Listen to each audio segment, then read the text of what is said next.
باس لە دواخستنی هەڵبژاردنیش دەکرێت یعنی ئێوە هیچ پامێکتان پێگەشتووە سەبارەت بە مەسەلەی دواخستنی هەڵبژاردن یاخود ئێوە وەکو کۆمەڵی ئیسلامی بە تەواوەتی خۆتان ئامادە کردووە کە لە سینوودە هەڵبژاردن بکرێت؟ ئێمە وەکو کۆمەڵی ئیسلامی هەر لە سەرتاوە و تا ئێستاش لەگەڵ ئەوە بووین کە هەڵبژاردنەکان هەمووی لە کاتی خۆیدا ئەنجام بدرێت. بۆچی؟ چکۆ مافێکی هاوڵاتیانە، مافی خەڵکی هەرێمی کوردستانە، مافی خۆیەتی کە 4 ساڵ جارێک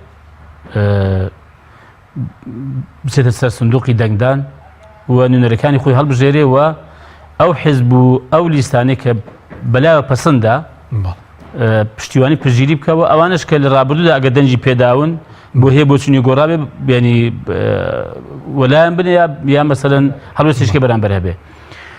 بۆیە ئێمە ینی تا ئێستاش بە بڕیاری مەکتەبی سیاسیش ئێمە لەگەڵ ئەوەی کە هەڵبژاردننی هەرێمی کوردستانیش کە بڕیار لە 30 ئەیلولەوە بکرێ لەگەڵ ئەوەی کە لە کاتی خۆیدا ئەنجام بدرێ و لەگەڵ دواخستنی نین. ئەمە بۆچی؟ یەکەم وەکو باسم کرد ئەوە مافێکی هەوڵاتیانە. من پێم وایە هیچ کەسێک حەقی ئەوەی نییە ئەو مافە لە هەوڵەتیان بستێنێتەوە بە تاخیرکردنی بە تەعجیلکردنی بە گۆڕینی کاتەکەی. دووەم پێم وایە ئەگەر ئەمە تەعجیل دەکرێت دەبێت مبەررێکی یاسایی و بەڵگەیەکی معقول منطقی هەبێت لەسەر دواخستنی. بۆی چەوە پاساوێک نییە بۆ دواخستنی هەڵبژاردنەکە، پاساوێکی شەرعی پاساوێکی قانونی نابینەوە کە دوا بخرێ.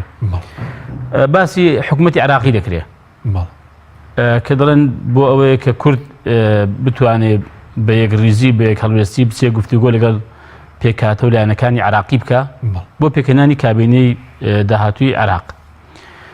بەڵام ئەوەش هیچ بەڕاستی زەمانەتێکی نییە. کەی تەواو دەبێ ئەوە چەند مانگێکە تا ئێستا ئەنجامی هەڵبژاردنەکان پەسەند نەکراوە تا ئێستا. ئەمە یەک. دووەمە پێمان وایە دەسەڵاتدارنی هەرێمی کوردستان لە دواخستنیدا مەرامێکی تایبەتی خۆیان هەیە هەمیشە. بۆیە ئێمە گومانمان هەیە کە تاخیر بکرێ فڕوفێری کەی لێ پەیدا بێ و وەسائلی نوێ بدۆزنەوە بۆ تەزویرکردن و دیسانەکە دزنی دەنجی خەڵک. لە هەمان کاتدا باش ئێمە دەپرسینیانی تەمان دیارە داوا کراوە کە ئەگەر سەرۆکی حکوومەت کە دەسەڵاتی ئەوی پێدراوە کە کاتی هەڵبژاردن دیاری بکە کە پێشتر دەسەڵاتەکان یەکێک لە دەسەڵاتەکانی سەرۆکی هەرێم بۆ ئێستا بوو ئەو گەڕاوەتەوە داوای کردو کە لایەنەکان ئەگەر هەمویان ڕێککەون و ئیمزاشی بکەن کە داوای دواخستنی هەڵبژاردن بکەن ئەوە دەیکا. یعنی ئەمە زانێرێکی تازەیە، یعنی سەرۆکی حکوومەت پامی ئاراستەی لایەنە سیاسیەکان کردو بە فەرمی پێم نا بەس ئەوانەی کە لەگەڵیان دانیشتوون بۆ نمونە برەدەرانی یەکێتی لەگەڵ پارتی دانیشتون ئەم پەیامیان هێناوەتەوە.